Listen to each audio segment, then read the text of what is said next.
नमस्कार, करेन्ट न्यूजमा स्वागत छ। म अमृतराज काफले।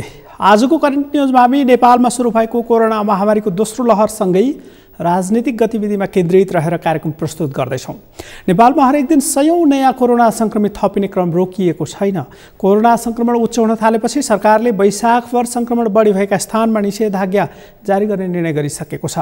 त्यसैअनुसार काठमाडौँ उपत्यकामा समेत वैशाखभर निषेधाज्ञा लगाउने निर्णय गरिएको थियो। तर संक्रमणको गति हरेक दिन बढिरहेका कारण काठमाडौँमा मध्य जेठसम्म निषेधाज्ञा लम्ब्याउने निर्णय भएको छ। अहिले थपिएको निषेधाज्ञामा निर्माणको काम समेत रोक्ने निर्णय जिल्ला प्रशासन कार्यालयहरूले गरेका छन्। यसको मतलब काठमाडौँ उपत्यकामा जारी निषेधाज्ञामा थप कडाई गर्ने प्रशासनले तयारी गरेको छ। अब काठमाडौँ उपत्यकामा बिहान 7 बजेदेखि 10 बजेसम्म 3 घण्टा मात्रै पसल सञ्चालन गर्न पाइने भएको छ भने बिना काम सडकमा निस्कन समेत नदिने निर्णय प्रमुख जिल्ला अधिकारीहरूले गरेका छन्।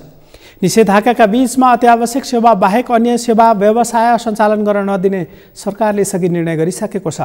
सरकारी निर्णयअनुसार बुधबारदेखि काठमाडौँ उपत्यकामा सरकारी र निजी सवारी साधनको आवागमनमा थप कडाई हुनेछ। कोरोना महामारी नियन्त्रणभन्दा बाहिर जान सक्ने जोखिमका बीचमा सरकारले जारी गरेको आदेश कार्यान्वयन गर्नुको विकल्प समेत देखिएको छैन। खुला सीमा भएको भारतमा हरेक दिन लाखौंको संख्यामा कोरोना संक्रमित थपिएको र नेपाल भारत सीमा अहिलेसम्म पनि आंशिक रूपमा खुला रहेका कारण निषेधाज्ञाको विकल्प देखिएको छैन। सरकारले समेत निषेधाज्ञालाई बाध्यताका रूपमा बुझ्न अपिल गरिरहेको छ। त्यसबाहेक सरकारले देशव्यापी सबै शिक्षण संस्थाहरू बन्द गर्ने घोषणा यसअघि गरिसकेको छ। यातायात बन्द भएको भए पनि विमानस्थल भने आंशिक रूपमा खुलै रहेको छ। करेन्ट न्यूजको पहिलो खण्डमा काठमाडौँ उपत्यका सहित देशका विभिन्न जिल्लामा जारी गरिएको निषेधाज्ञा सम्बन्धी आदेशको यो विषय।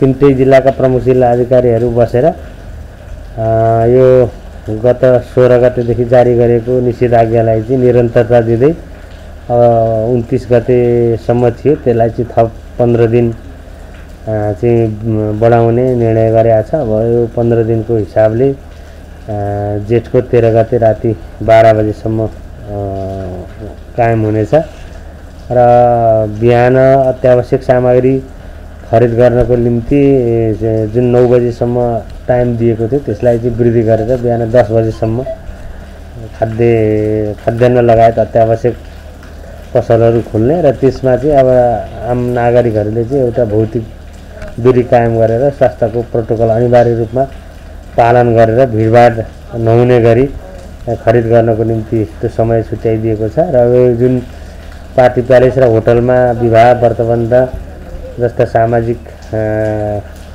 क्रियाकलापहरू हुँदै आएकोमा अब त्यसलाई चाहिँ अब विवाह र व्रतबन्ध जस्ता कार्यहरू पार्टी प्यालेस र होटलमा चाहिँ गर्न नदिने निर्णय भएको छ। अब थोरै व्यक्ति घरमै भेला भएर अब विवाह र व्रतबन्ध गर्न सक्नुहुनेछ र अब यसलाई चाहिँ जुन यो जारी गरिएको आदेश छ यसलाई चाहिँ अझ त्यसको व्यापक रूपमा अनुगमन गर्ने, प्रभावकारी रूपमा कार्यान्वयन गराउने चाहिँ अब कार्यान्वयन गर्दा समस्या आइपरेमा कार्यान्वयन नगर्ने प्रति चाहिँ अब यो मास्क नलाउने प्रति जरिमाना गर्ने, त्यसपछि चाहिँ नि बाटोमा अब तोकिएको अत्यावश्यक काम बाहेक हिँडडुल गर्ने व्यक्तिहरूलाई चाहिँ होल्डिङमा राख्ने भन्ने कुराहरू निर्णयमा उल्लेख गरिएको छ। र यो निषेधाज्ञाले अब 15 दिन हामीले थप जुन गरेका छौँ यसको चाहिँ अब सबै महानुभावहरूले चाहिँ यसलाई चाहिँ पालना गर्नु हुनको लागि पनि हामी अनुरोध गर्छौँ।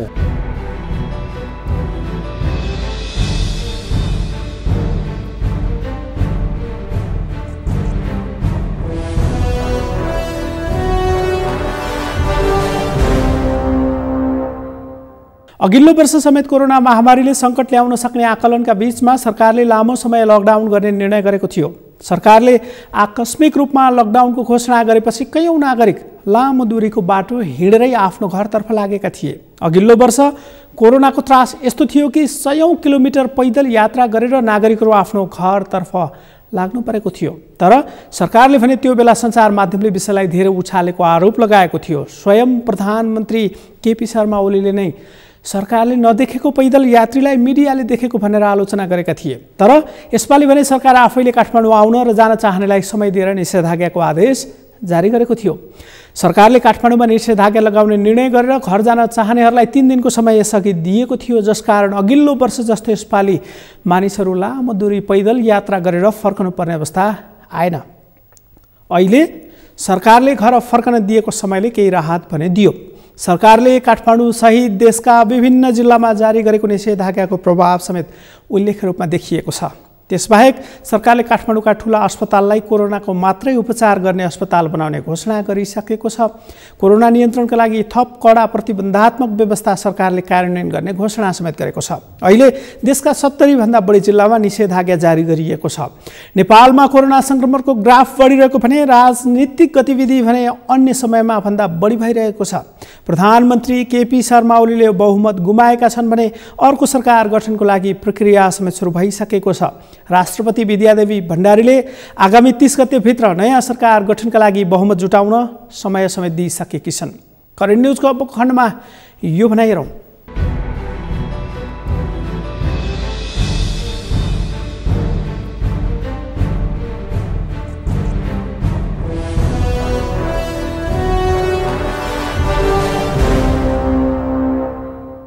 नेकपा एमालेको एकतालाई जोगाउने आजको मुख्य कृत्य हो।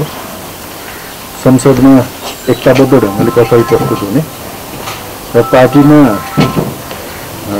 सम्पूर्ण एकतालाई कसरी कायम गर्ने, यी दुईटा विषयमा हाम्रो छलफल भएका छ।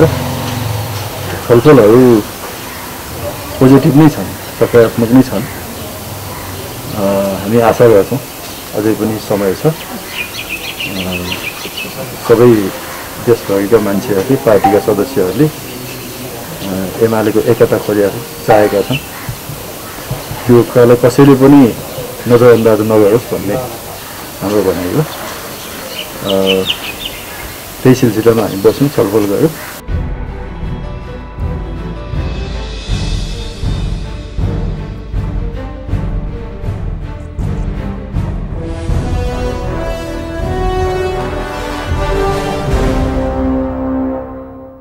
कोरोना कहर दोस्रो चरणमा प्रवेश गरेका बेला देशका विभिन्न अस्पतालहरू समेत संक्रमितले भरिएका छन्। सिकिस्त बिरामीहरूले समेत अस्पतालको बेड नपाएको भनेर समाचारहरू आइरहेका छन्।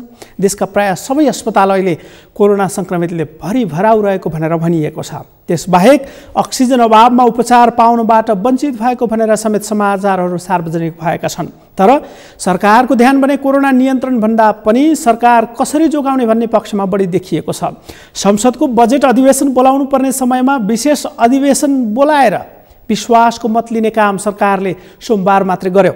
तर विश्वासको मत पाउन नसकेपछि प्रधानमन्त्री केपी शर्मा ओली स्वतः पदमुक्त भएका छन्। अब अर्को सरकार गठन गर्नका लागि 3 दिनको समय दिएको छ।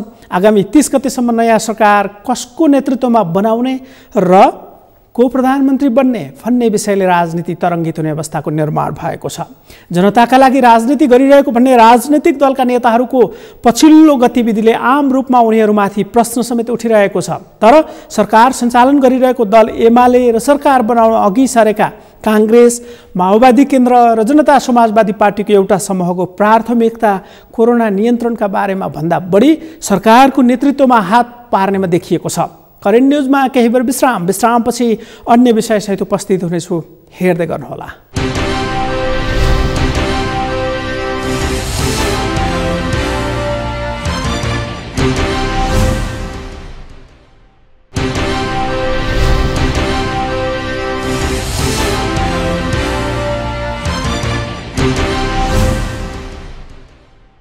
विश्रामपछि करेन्ट न्युजमा फेरि पनि स्वागत छ। आजको करेन्ट न्युजमा हामी कोरोना महामारीको दोस्रो चरण सुरु भएको अहिलेको अवस्थामा नियन्त्रणका लागि भइरहेका प्रयास र त्यसको प्रभावसँगै अन्य राजनीतिक गतिविधिका बारेमा केन्द्रित रहेर कार्यक्रम प्रस्तुत गरिरहेका छौँ। कोरोना संक्रमणको अहिलेको अवस्था आउँछ भनेर जानकारी नै नभएको भने होइन। खुला सीमा भएको भारतमा पछिल्लो महिना देखिएको उच्च स्तरको संक्रमण दरले नेपाल प्रभावित हुन सक्ने आकलन सरकारले त्यही बेलै गरेको थियो। तर सरकारको ध्यान कोरोना नियन्त्रण गर्नतर्फ धेरै जान सकेन। अघिल्लो वर्षको महामारीबाट पाठ सिक्न सकेको भए अहिले जस्तो जटिल समस्या नआउने भनेर सरकारको आलोचना समेत भइरहेको छ। तर सरकारले भने कोरोना नियन्त्रणमै रहेको भनेर भन्दै आएको छ। कोरोना सङ्क्रमणको यस्तो भयावह अवस्थाका बीचमा समेत सत्ताको लुछाचुडी कायमै छ। सोमबार विश्वासको मत पाउन नसकेपछि प्रधानमन्त्री केपी शर्मा ओली स्वतः पदमुक्त भएको अवस्थामा अब अर्को सरकार गठनको प्रयास समेत सुरु भइसकेको छ। मङ्गलबार मात्रै विपक्षमा रहेका काङ्ग्रेस, माओवादी केन्द्र र जनता समाजवादी पार्टीका शीर्ष नेताहरूका बीचमा नयाँ सरकार गठनका बारेमा छलफल भएको छ। तर कुनै सहमति भने जुट्न सकेको छैन। यस्तोमा आगामी सरकारको नेतृत्व लिने तयारीमा रहेको काङ्ग्रेसले के गर्दैछ?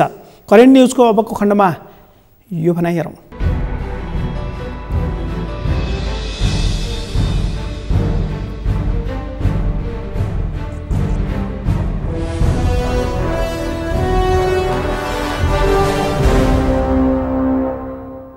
पदाधिकारी, पूर्व पदाधिकारी लगायतको सभापतिजीको उपस्थितिमा मिटिङ भयो। हामीले यसभन्दा अगाडि भनेका थियौँ कि प्रधानमन्त्रीजीले 27 गते जुन विश्वासको मत लिने निर्णय गर्नुभएको छ त्यसलाई असफल पार्छौँ भनेर हामीले भनेका थियौँ। त्यो असफल भएको छ। उहाँले विश्वासको मत लिन सक्नुभएको अवस्था छैन। अहिले आएर राष्ट्रपतिजीले 76(2) अन्तर्गत 2 या 2 भन्दा बढी दल मिलेर सरकार, त्यो प्रक्रियाबाट सरकार बनाउनको लागि अब 30 गते 9 बजे बेलुकासम्म, पर्सिसम्म समय दिनुभएको छ।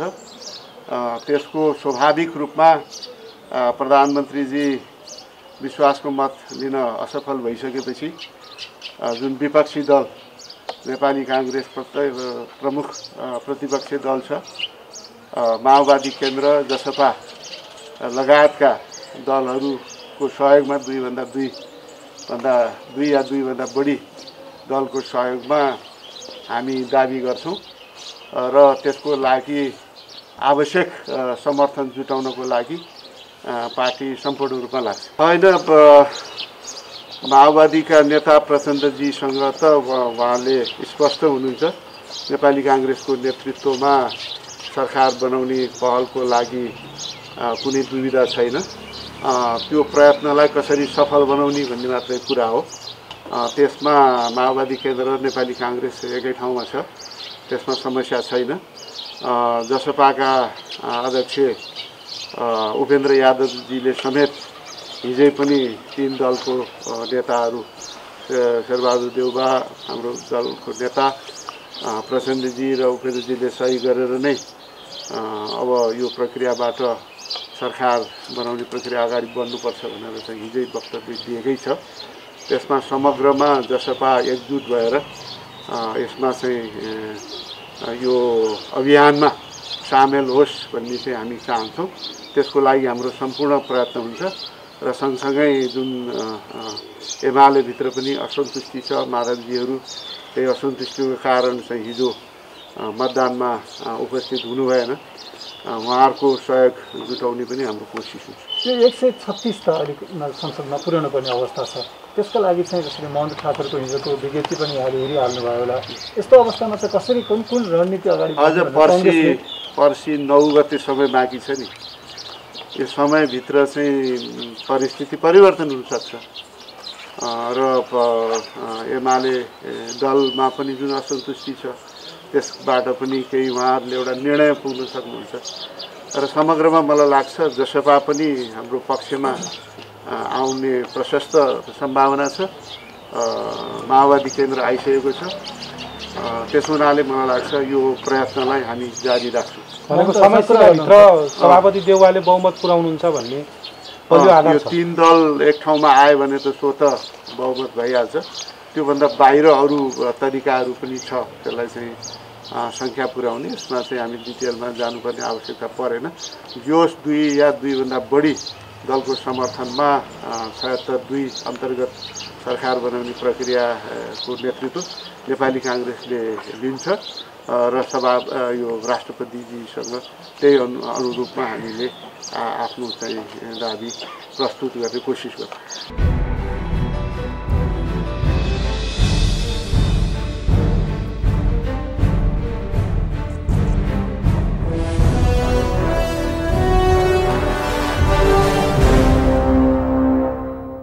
कोरोना महामारीका कारण प्रमुख प्रतिपक्ष दल नेपाली काङ्ग्रेसको केन्द्रीय समिति बैठक स्थगित छ। काङ्ग्रेसले सरकारलाई विश्वासको मत नदिने निर्णय नै यसअघि गर्दै नयाँ सरकार गठनका लागि समेत पहल लिने संस्थागत निर्णय गरिसकेको छ। यस्तोमा काङ्ग्रेसले जनता समाजवादी पार्टीसँग समेत मिलेर र माओवादी केन्द्रको समर्थनमा नयाँ सरकार गठनको प्रयास समेत गरिरहेको छ। तर काङ्ग्रेसको नेतृत्वमा सरकार बन्न सक्ने अवस्था अहिलेसम्म देखिएको छैन। काङ्ग्रेसको नेतृत्वमा सरकार बन्नका लागि जनता समाजवादी पार्टीले सग्लै रूपमा समर्थन गर्नुपर्ने हुन्छ।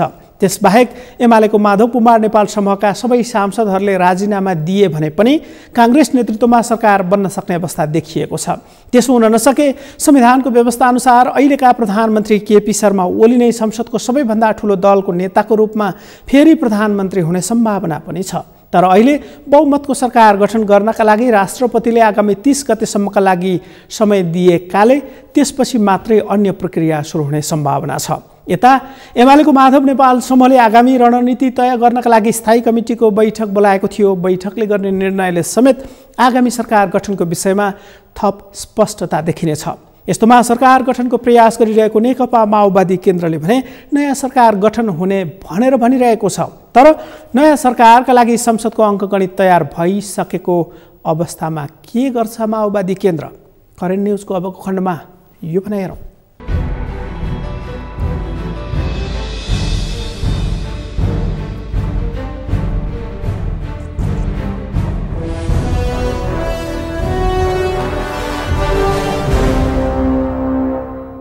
सरकारले पछिल्लो समयमा अहिले स्वास्थ्य महामारी अथवा कोरोना भाइरसको महामारी पैदा भइरहेको अवस्थामा अब यसको व्यवस्थापन जसरी गर्नुपर्ने थियो, गम्भीरतापूर्वक जसरी व्यवस्थापन गर्नुपर्ने थियो, व्यवस्थापन नगर्ने मात्रै होइन हदै स्तरको लापरवाही देखिरहेको छ।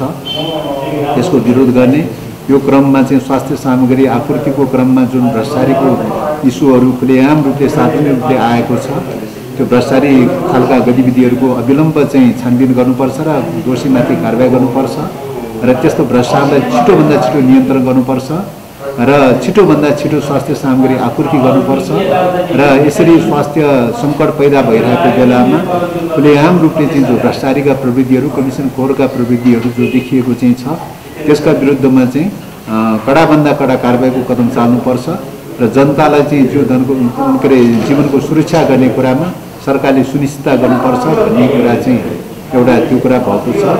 पुस 5 गतेदेखि संसद भङ्ग गरेको, पछि पनि पटक संसद भङ्ग गर्न खोजिरहेको र जसरी भए पनि संसद भङ्ग गरेर चाहिँ तपाईँको चाहिँ मध्यावधि निर्वाचनमा जानुपर्छ भन्ने नाममा चाहिँ संसद भङ्ग गर्ने। संसद भङ्ग गरेपछि संविधान निष्क्रिय हुन्छ। संविधान निष्क्रिय भएपछि अध्यादेशको आधारमा चाहिँ राज्य चल्ने कुरा पनि जान्छ। संविधान सिद्धिन्छ, संविधान समाप्त हुन्छ, निर्वाचन हुन्छ हुँदैन, कुनै ठेगाना हुँदैन। चाहिँ यस्तो दिशातर्फ जाने र सिस्टमलाई कोल्याप्स गर्दै लैजाने दिशातर्फ केन्द्रित छ। त्यसैले प्रधानमन्त्रीको कदम भनेको यो सिस्टमलाई समाप्त गर्ने, यो सिस्टमलाई विस्थापित गर्ने दिशातर्फ केन्द्रित छ। मुलुकमा अस्थिरता र अराजकता पैदा गराउने र तपाईँको चाहिँ के अरे अध्यादेशको बलमा राज्य चलाउने ढङ्गले चाहिँ जान खोज्दैछ। यो भनेको घोर अलोकतान्त्रिक र संविधान विपरीत कुरा हो।